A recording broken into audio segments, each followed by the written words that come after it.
अस्सलामुअलैकुम दोस्तों, ये स्टोरी मैंने ऑलरेडी अभी कुछ दिन पहले लिखी थी। काफ़ी लोगों ने पसंद भी किया और इस पे उनके ये भी कमेंट्स आए कि जगह जगह आपने बताई है, हम उसके बारे में गलत नहीं कह सकते। और ये अहमद जहाज़े को भी पता है, उस जगह से ये उनका गुजर होता रहा है। मैं ये जगह का नाम बता रहा हूँ जो दारुल नईमिया है, इस वाले रोड के ऊपर अय्यूब मस्जिद हॉस्पिटल है, इसके साथ ही बीएड कॉलेज है, उसके साथ एक गली जा रही है चौड़ी सी। मैं इतनी चौड़ी नहीं है, अब तो छोटी हो गई है। और वहाँ पे कचरा कुंडी भी है और मशहूर दारुल नईमिया और उससे पहले एक स्कूल है, I think Maulana Qadri school है। तो ये जगह शुरू से हॉन्टेड है। हम लोग जाहिर सी बात है, मेरे बचपन से जवानी यहाँ तक गुजरी है और अमूमन लोग ज्यादा अवॉइड ही करते हैं उस रास्ते से आने में, और स्पेशली रात को। ओवरऑल मैं ये जो मैं स्टोरी बताने जा रहा हूँ वो मेरे कजन की है, और वो जो है कुछ अरसे के लिए यहाँ फेडरल बी एरिया में शिफ्ट हुआ था रेंट के ऊपर। अब जिस तरह यंग जनरेशन होती है, नॉर्मली आपको पता है कि जैसे हम भी थे तो बाहर दोस्तों में घूमना फिरना, इसी तरह उसका भी ये हाल था, घूमना फिरना। और जो है क्या नाम है, दोस्तों के साथ निकल जाते थे रात को, कभी 2 बजे 2:30 बजे 3 बजे वो आ रहा होता था, समटाइम 3:30 भी बज जाते थे। ज्यादा देर हो जाती थी तो वो अपने दोस्तों के पास रुक जाते थे। तो उसके साथ प्रॉब्लम ये हुई थी, ये बात असल में उसने मुझे बताई थी, उसकी तबीयत भी बहुत खराब हुई थी, हॉस्पिटलाइज भी हुआ था। तो उसने बताया, कह रहे कि यार एक तो शायद भाई बड़ा एक प्रॉब्लम ये होने लगी थी कि जिस घर में हम आए थे 2-3 महीने तक तो कुछ नहीं हुआ, लेकिन उसके बाद रात में आवाज आती थी छन छन कर, से बकायदा कोई चल रहा पायल छनकाता हुआ, वो बहुत सुरीली सी आवाज से करती थी। कह रहे वही है कि पहले मैंने वहम समझा, क्योंकि जिस जगह वो लेटता था, फर्स्ट फ्लोर का घर था उनका, जिस जगह वो लेटता था वो खिड़की से आती थी उसके, और उसके साथ में उसके दूसरे वाले भाई सोते थे, और वालदा सामने ही बैठी हुई होती थी, ड्राइंग रूम था सामने, तो वो कपड़े वगैरह सीना और ये इनका शौक था उनको, तो वो कर रही होती थी। बहन भी, तो उसके एग्जाम्स वगैरह खत्म हुए थे, इसकी सिस्टर के भी, तो ये लोग घर में ही थे।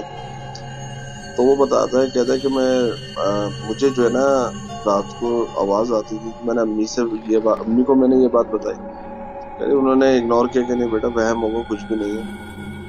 तो कह रहा उसके तकरीबन दूसरे तीसरे दिन बाद फिर आवाज आई, और उस वक्त जो है वो उसकी सिस्टर, उसकी वालदा भी थी, तीनों ने सुनी ये आवाज तक, और आती थी फिक्स रात को 2 या 2:30 बजे के करीब जो है ना ये आवाज आती थी। तो उसने कहा अम्मी से कि मैं देखता हूँ जरा खिड़की में ना है कौन, आखिर ये कौन छनकाता हुआ जाता है। तो अम्मी ने उसकी हाथ पकड़ लिया और रोक लिया कि नहीं कोई सब बहुत नहीं। तो मैं भी शायद वो कुछ समझ गई थी, तो उसने बताया, कह रहा है कि दिल ही दिल में सोच लिया यार अब की दफा अगर होगा ना तो मैं जरूर देखूंगा।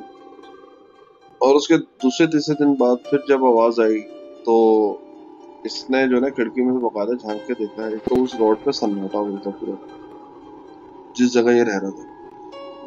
तो वहां पे उसको कोई भी नजर नहीं आया, और आवाज बस दूर आ रही थी, और इसके घर के पास से होती हुई आगे गई, लेकिन नजर कोई नहीं आया, इसको आवाज मुसलसल आ रही थी। तो खैर उसने बताया कि मैं कोई मसला नहीं, कह रहा मैं सो गया, मैं बड़ा हैरान हुआ कि पता नहीं कहाँ से आवाज आती है। उसकी अम्मी ने एक और बात भी बताई कि करीबी एक घर था, वहाँ कबूतर वगैरह थे, तो अक्सर लोग छल्ले डाल देते हैं उसमें, तो शायद उनकी आवाज होगी। इसको ये बात बताई, लेकिन खैर इसकी समझ में नहीं आई, तो उसने कहा शायद हो सकता हो, लेकिन जब उसने देखा तो कुछ भी नहीं था, तो बड़ा हैरान हुआ। खैर एज यूजुअल ये अपने रूटीन के हिसाब से जा रहा था। वो बताता है, कह रहे मैं अगले दिन जब अपने दोस्तों के साथ गया और जब मैं वापस आया, उसके 2-3 दिन बाद की बात ये बता रहा है। तो ये उस दिन जो है इसको ये ज्यादा टाइम भी नहीं हुआ था, ये 12 बजे इसकी आंख लग गई। और मजे की बात ये हुई कि इनके भाई भी थके हुए थे, वो इत्तेफाक से नीचे लेट गए, बेड से नीचे कारपेट था वहां लेट गए, और वालदा भी इत्तेफाक से सो गई थी, और शायद बहन भी सो गई थी, वो दूसरे कमरे में सोती थी वो। तो ये बताता कह रहा है कि मैं बेड के ऊपर सो गया, सब से गर्मियां थी, और कह रहे मुझे तकरीबन आधी रात को आँख खुली है, तो कह रहे मैंने जैसे ही कुछ महसूस किया खुद ब खुद के, जैसे आधी रात में कि कोई मेरे बराबर में लेटा हुआ, मैं समझे शायद भाई होंगे।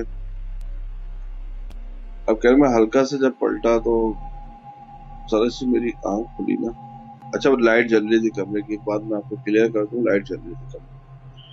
तो मैंने हल्का से जब देखा तो मुझे कोई मोटी सी औरत नजर आई थी और बहुत ही मकसद, कोई कपड़े नहीं पहने हुए थे उसने। तो मैंने फौरन जो है ना, मैं समझ गया, मेरे सिक्स सेंस से काम किया कुछ और चीज है, और मैंने वापस टर्न कर लिया। तो कह रहे मुझे कोई एक्सपेक्टेशन नहीं थी कि एकदम कुछ हो जाएगा, तो एकदम बैट हिला जैसे कोई बकायदा कोई खड़ा हुआ तेजी से, और उछल के जो है ना मेरे बराबर में जो है ना वो आ गई और नाचने लगी। कह रहे मैंने उसके पाँव और घुंघरू देखे। कह रहे मुझे तो यानी कि एक्सपेक्ट नहीं किया था कि इस तरह भी हो सकता है, और कह रहे मैंने फौरन जो ना पढ़ना शुरू कर दिया, और मैं उठ के भागा कि कुछ भी हो जाए, कि करना तो है, कुछ ना कुछ स्टेप तो लेना। कह रहे मैं उठ के भागा वहां से ना। कह रहे मैं डर के मारे कह भागा, और सामने ही अम्मी सो रही थी। कह रहे उनको उठाया मैंने। अम्मी ने जो ना मुझे कह रहे बहुत सुनाई कि तुम बेवकूफ हो, पागल हो, तुम्हें किसने कहा था कि बाहर देखने का और झांकने का, तुम उल्टी सीधी हरकतें करते हो मेरा। तो मैं बहुत डर गया था उस वक्त। वो शक्ल देख के वो समझ गई थी, तो उन्होंने पड़ बढ़ के जो है मुझसे फूका और अपने करीब ही लिटा दिया। तो खैर कह रहे ये बात मैंने किसी को नहीं बताई, और कह रहे फिर हुआ ये कि अगले दिन जो है मैं दोबारा, कह रहे मैं अपने दोस्तों के साथ अगले दिन निकल गया। हम लोग सी व्यू चले गए।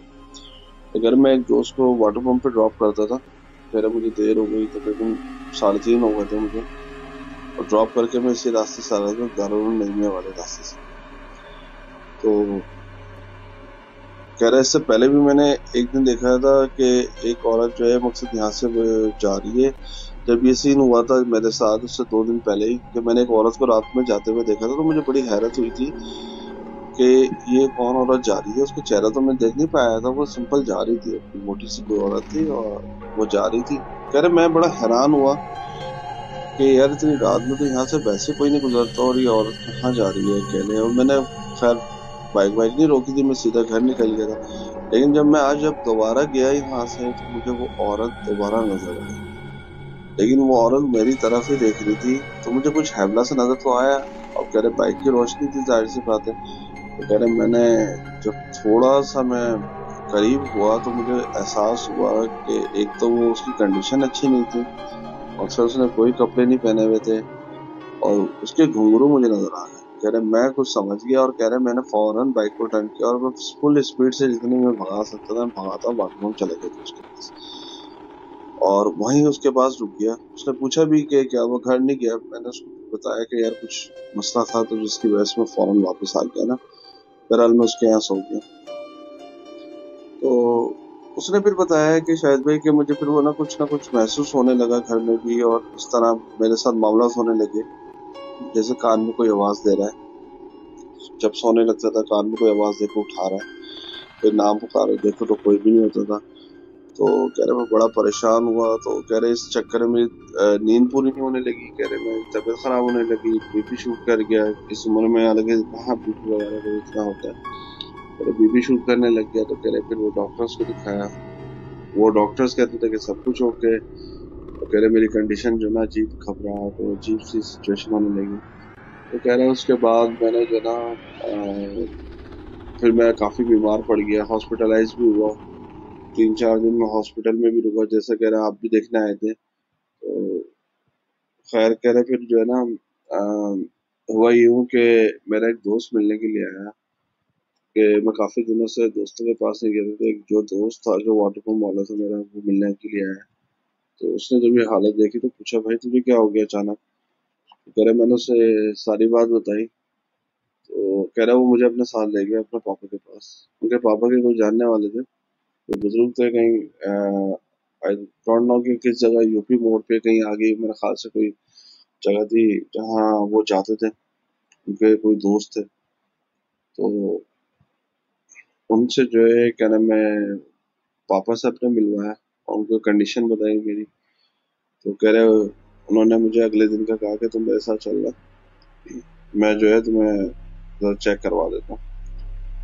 तो कह रहे फिर वो अगले दिन जो है वो अपनी गाड़ी में ले गए मुझे वहां पर दोस्त के पास। तो कह रहे वहां पे काफी बड़ा उस टाइप का या वो हो रहा था, अक्सर वो कलाम पढ़ा जा रहा था वहां पे, बेनतहा लोग थे वहाँ।